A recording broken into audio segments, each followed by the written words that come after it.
नमस्कार दोस्तों, moonlight finance में आपका स्वागत है। अभी हम बुल मार्केट में हैं। इसका सीधा फायदा सीडीएसएल को होता है। तो क्या ये इंटरेस्टिंग बाय हो सकता है शॉर्ट टर्म या लॉन्ग टर्म के लिए? आइए चर्चा शुरू करते हैं। तो जो ट्रेंड हमने आइडेंटिफाई किया है कि हम बुल मार्केट में स्टॉक प्राइसेस बहुत तेजी से बढ़ रहे हैं।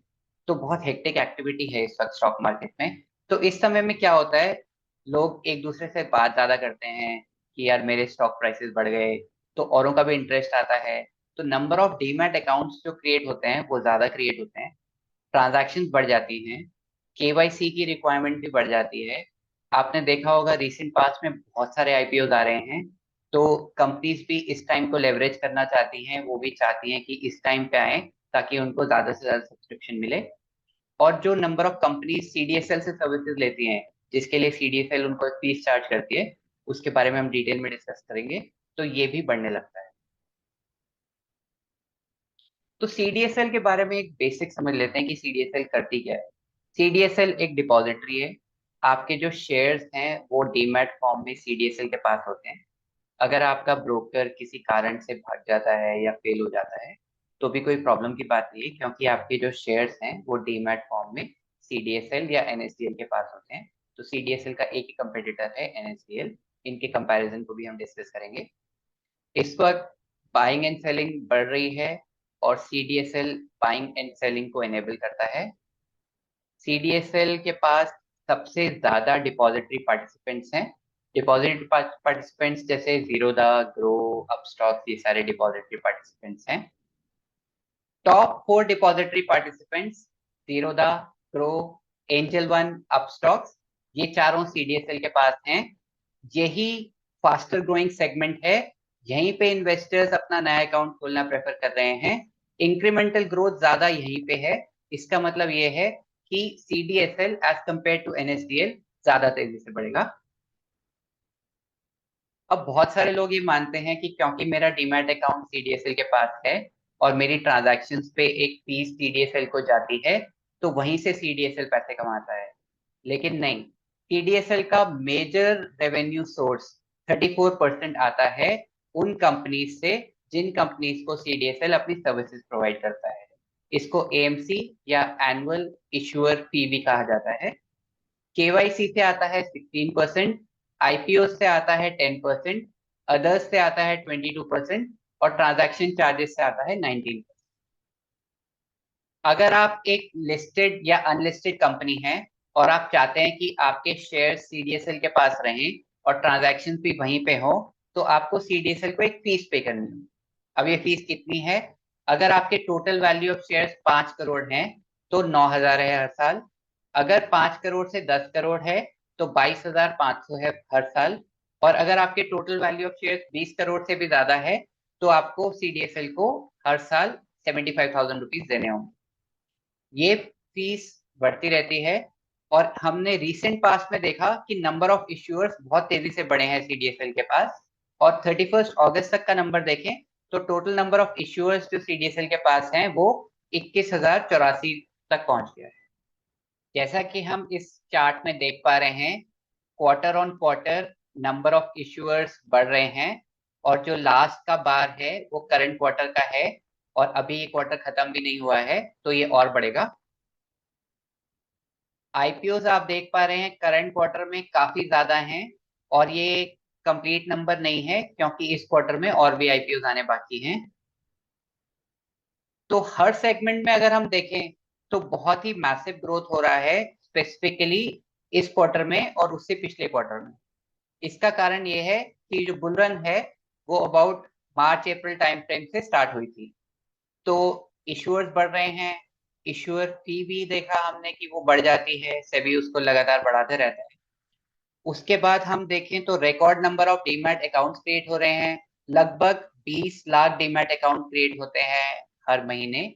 और 70% उसमें से सीडीएसएल के पास आते हैं। ओनली 30% एनएसडीएल के पास जाते हैं। ट्रांजैक्शंस भी बढ़ जाती हैं बुल मार्केट में। 55% जो ट्रांजैक्शन फीस है वो सीडीएसएल के पास आती है।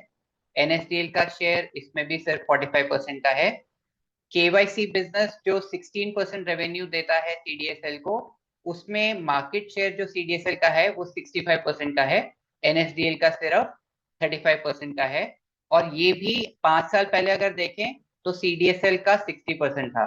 तो इसका मतलब ये है कि हर सेगमेंट में सीडीएसएल एनएसडीएल के कंपैरिजन में ज्यादा तेजी से बढ़ रहा है, और बुल मार्केट में स्पेसिफिकली ये स्पीड और इंक्रीज हो जाती है।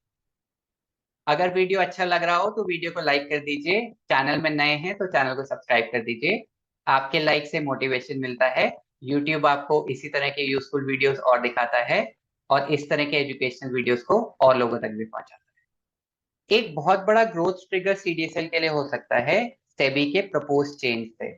आइए उसको अच्छे से समझ लेते हैं। इंट्राडे ट्रांजैक्शंस का वॉल्यूम बहुत हाई रहता है, बहुत सारे ट्रेडर्स इंट्राडे ट्रेड करते हैं, मतलब उसी दिन खरीदा और उसी दिन बेच दिया। अब ये जो ट्रांजैक्शन है वो ब्रोकर लेवल पे ही कंप्लीट हो जाती है। शेयर्स का सेटलमेंट जो होता है वो T+1 पे होता है, मतलब आपने मंडे को शेयर खरीदा तो वो ट्यूसडे को आपके डीमैट अकाउंट में आता है। तो अगर आपने इंट्राडे में ही सेल कर दिया, मंडे को खरीदा और मंडे को ही बेच दिया, तो वो सीडीएसएल के पास गया ही नहीं। और क्योंकि सीडीएसएल के पास गया ही नहीं, तो उसको ट्रांजैक्शन फीस भी नहीं मिलती है। अब सेबी क्या चाहता है? सेबी चाहता है कि सेटलमेंट प्रोसेस T+1 की जगह 1 घंटे में हो जाए। मतलब 10 बजे आपने शेयर खरीदा तो 11 बजे तक वो आपके डीमैट अकाउंट में आ जाए। तो अगर ऐसा होता है तो सडनली सीडीएसएल के लिए नंबर ऑफ ट्रांजैक्शन बहुत सारी बढ़ जाती है, और उसका रेवेन्यू ट्रांजैक्शन से बहुत सारा बढ़ सकता है। सेबी का अल्टीमेट गोल है इसको रियल टाइम कर देने का, लेकिन उन्होंने कोई टाइमलाइन नहीं बताई है।